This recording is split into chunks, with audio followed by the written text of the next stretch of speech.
So Venkatram గురించి చెప్పాలంటే మనోడు నేను ఆల్మోస్ట్ V6 నుంచి V6లో 6 సంవత్సరాలు మేము కలిసి జర్నీ చేసినాం. తర్వాత కూడా నా ప్లాట్ఫామ్లో ఇద్దరం కలిసి వర్క్ చేసినాం. ఇదంతా ఒకెత్త అయితే అసలు వెంకట్రామ్ మీద పెట్టినటువంటి కేసు గురించి చాలా విచిత్రమైనటువంటి పరిస్థితి. ఆ కేసు ఏంటిది? ఆయన చేసినటువంటి వీడియో ఏదైతే ఉన్నదో ఆ వీడియో చంద్రబాబు నాయుడు ప్రభుత్వాన్ని ప్రశ్నిస్తున్నటువంటి వీడియో.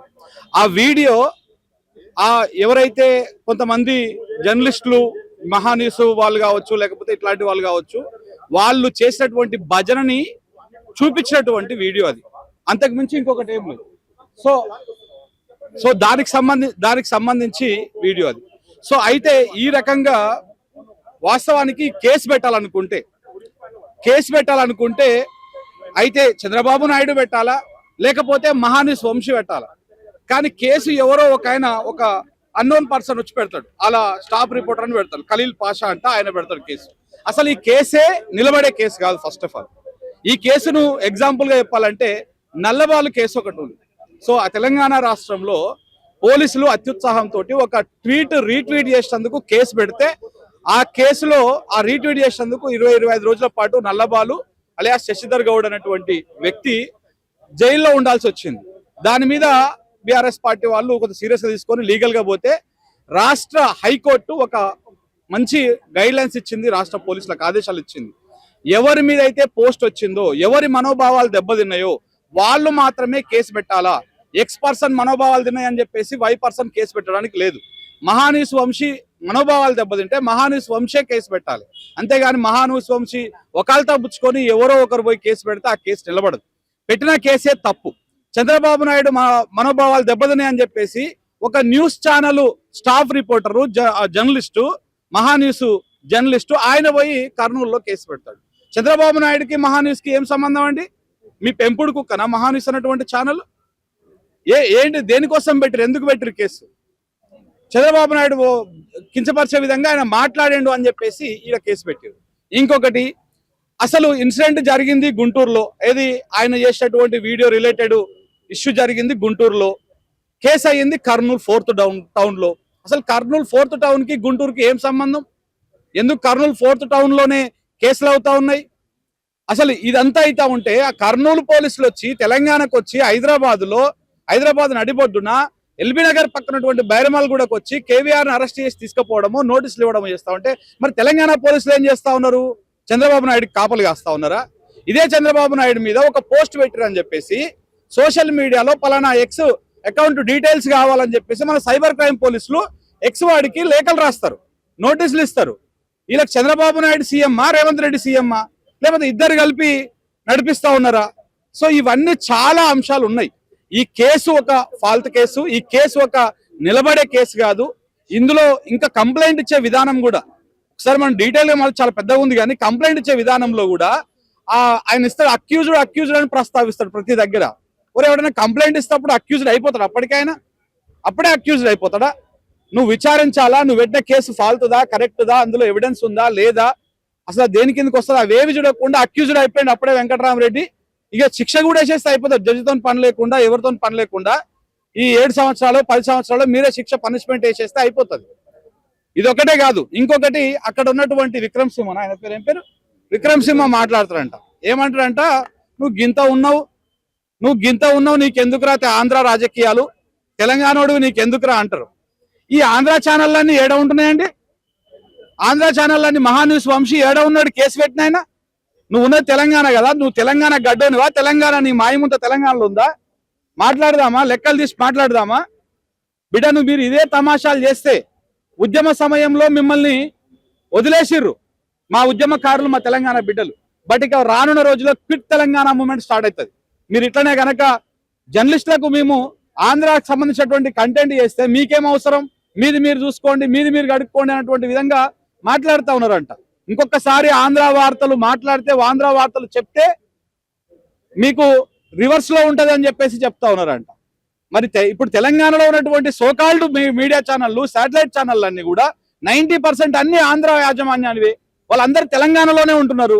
మరి ఈ లెక్కన మరి మీ ఛానళ్ళు మా దగ్గర ఎందుకని మేము అందరం తరిమి కొడితే ఇవాళ ఇవే మా పెద్ద శాటిలైట్ ఛానల్ కావా? మా ముందున్నటువంటి లోగోలు సో కాబట్టి ఈ తారతమ్యాన్ని మీరు చూపించండి. మేము ఆంధ్ర ప్రజలను తెలంగాణలో వ్యతిరేకించడం లేదు, తెలంగాణ ప్రజలుగా మేము ఆంధ్ర ఛానళ్లను వ్యతిరేకించడం లేదు. కానీ మీరు ఇలాంటి భేదం చూపించినప్పుడు బరాబర్ చెప్పాల్సి వస్తుంది.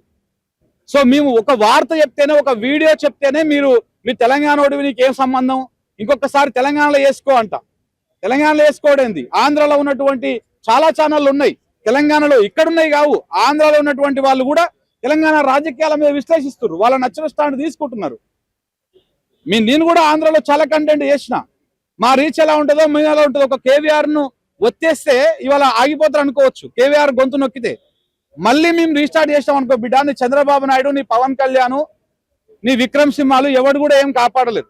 తెలంగాణ అనేది మీ సమైక్య పాలకులు 60 ఏళ్ళు ఈ రాష్ట్రాన్ని పట్టి పీడించి ఇష్టం వచ్చినట్టు దోసుకొని తిని మన వనరులని అన్నిటిని దోసుకొని తిన్నప్పుడే మేము కొట్లాడినాం, నిలబడినాం, ఫైనల్ గా గెలిచినాం.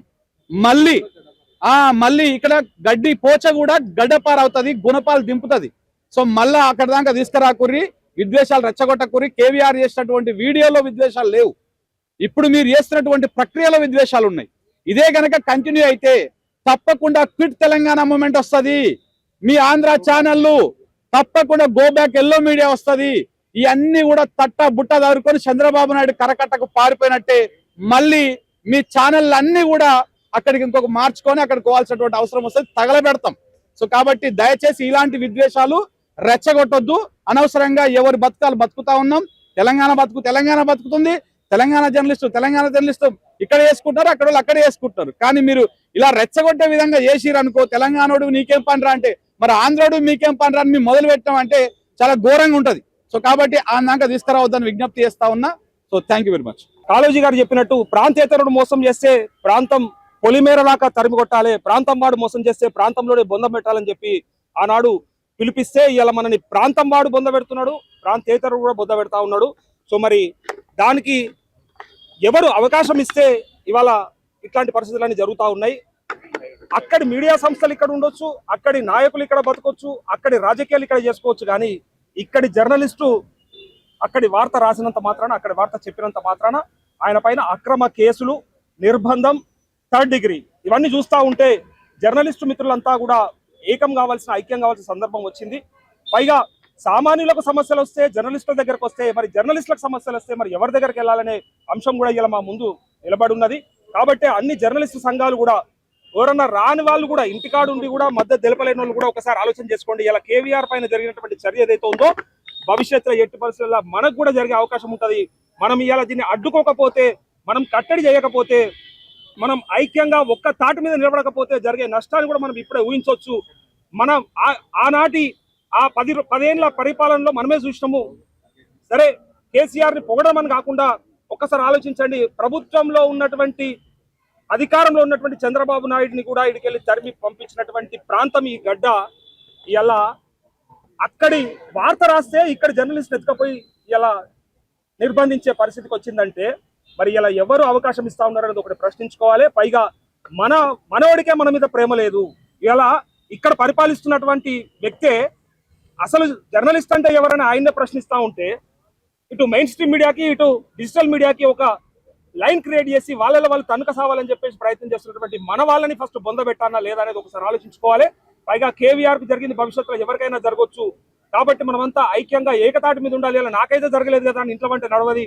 అందరం ఒక్క తాటి మీద నిలబడి కొట్లాడితే మళ్ళీ గత 10 ఏళ్లలో ఎవ్వడు కూడా తలెత్తి ఇటు పక్క చూడనటువంటి సందర్భం ఏదైతే ఉందో అదే సందర్భం మళ్ళీ పునరావృతం కావాల్సి ఉంటుందని చెప్పేసి తెలియజేస్తూ ఇక్కడికి ఇచ్చేసినటువంటి మీడియా మిత్రులందరూ కూడా ప్రత్యేకంగా ధన్యవాదాలు తెలియజేసుకుంటాను. Thank you. ఈ చంద్రబాబు నాయుడు ఒక శిష్యుడు మన రేవంత్ రెడ్డి గారు తెలంగాణలో అధికారంలోకి వచ్చినాక జర్నలిస్టుల మీద దాడులు విపరీతంగా కొనసాగుతున్నాయి. మన మిత్రుడు కేవీఆర్ గారి మీద ఈ అక్రమ కేసులు, ఈ ఆంధ్ర పోలీసుల దౌర్జన్యకాండం తీవ్రంగా ఖండిస్తున్నాము.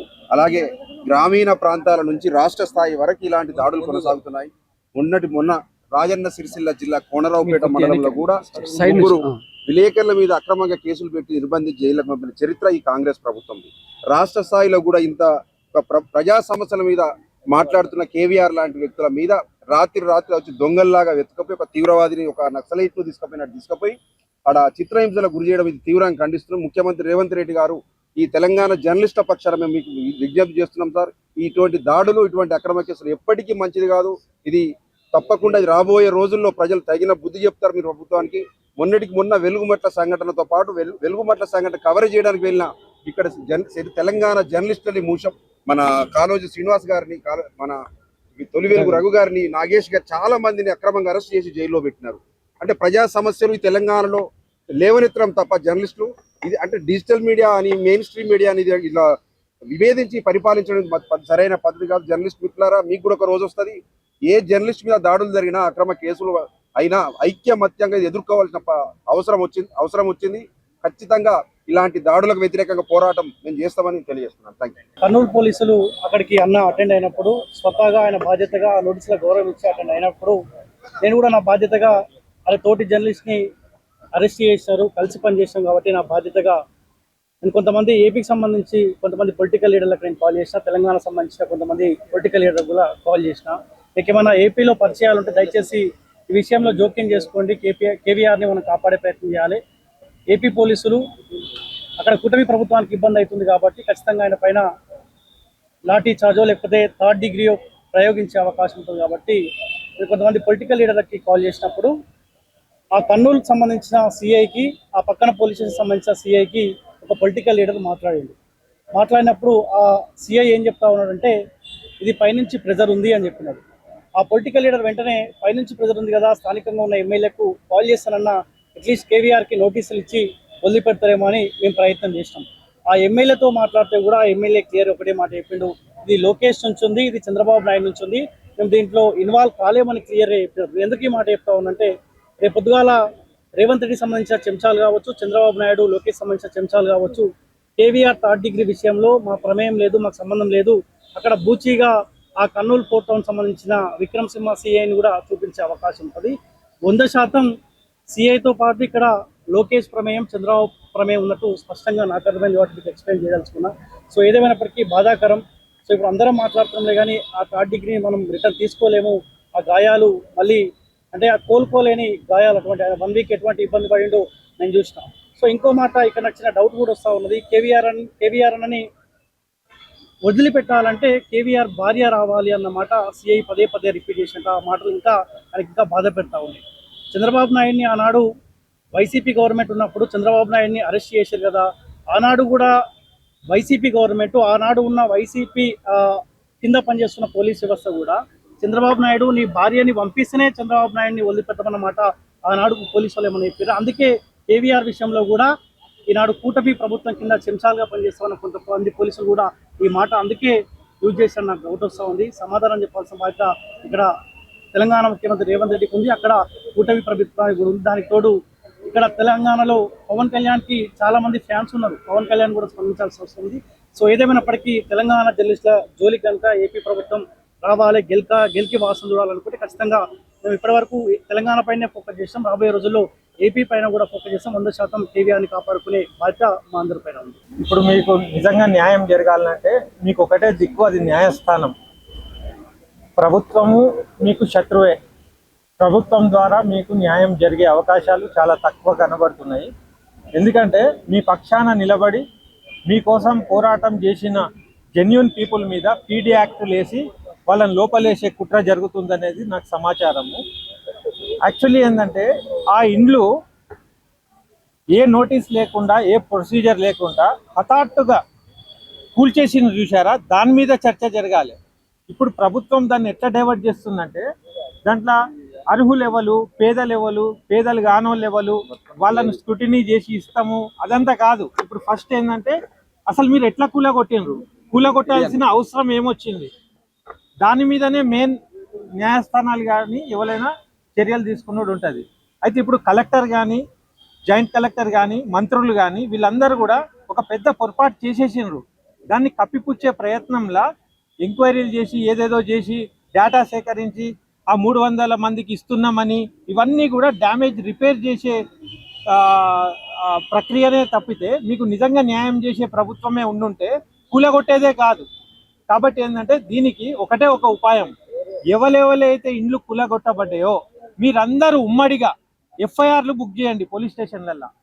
మా ఇండ్లు, మేము నివసించే ఇండ్లను పోలీస్ బలగాలతో పాటు వచ్చి ఎవరెవరు కూలగొట్టిరో ఎంక్వైరీ చేయండి, వాళ్ళని అరెస్ట్ చేయండి అనేది ఫస్ట్ విజ్ఞప్తి చేసుకుంటూ పోలీస్ స్టేషన్లలో కంప్లైంట్ ఇవ్వండి.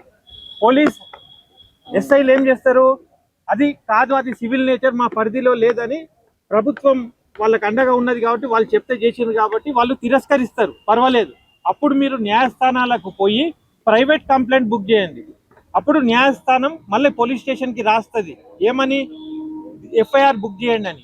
అప్పుడు కూడా చేయలేదనుకోండి, అప్పుడు న్యాయస్థానమే ఎంక్వైరీ విధిస్తుంది. కాబట్టి ఇవన్నీ కూడా పేదలకు తెలియదు. కాబట్టి మీరు ఎఫ్ఐఆర్లు బుక్ చేయడం, పోలీసు వాళ్ళు రిజెక్ట్ చేసినా మళ్ళీ న్యాయస్థానాలకు పోయి ప్రైవేట్ కంప్లైంట్లు బుక్ చేయడము, తద్వారానే మీకు న్యాయం జరుగుతుంది. ఇప్పుడు ఏమన్నా నిర్ధారణ చేయాలన్నా, నిజాలు తెలుసుకోవాలన్నా, ఎవరు కూలగొట్టినరు, ఎందుకు కూలగొట్టినరు అనేదే మెయిన్ ఎంక్వైరీ. అక్కడ కలెక్టరే చెప్తుండ్రు మేమే కూలగొట్టినాం అది. కాబట్టి నేను ఆ బాధితులకు ఇది ఒకటే ఉపాయం ఉన్నది, మీరు లేట్ చేయకుండా తొందరగా పోలీస్ స్టేషన్లలో మొత్తం బాధితులు ఉమ్మడిగా పోయి ఎఫ్ఐఆర్లు బుక్ చేయండి. ఆల్రెడీ నిజ నిర్ధారణ కోర్టే చేస్తుంది. ఆల్రెడీ వీళ్ళు పోయి కోర్టులలో రిట్ పిటిషన్లు వేసిండ్రు. నిజ నిర్ధారణ చేయడానికే కోర్టులు ఉంటాయి, కోర్టు కంటే పెద్ద మనం కాదు. తర్వాత ఇదే జస్టిస్ సుదర్శన్ రెడ్డి గారు ఈ గ్రామీణ పేదల సంఘం ఆధ్వర్యంలో ఆయన పోయి మొదట్లోనే యూట్యూబర్లతో పాటు పోయి నిజ నిర్ధారణ చేసిండు. ఆ నిజ నిర్ధారణ కూడా ఆ బాధితుల పక్షాననే వచ్చింది.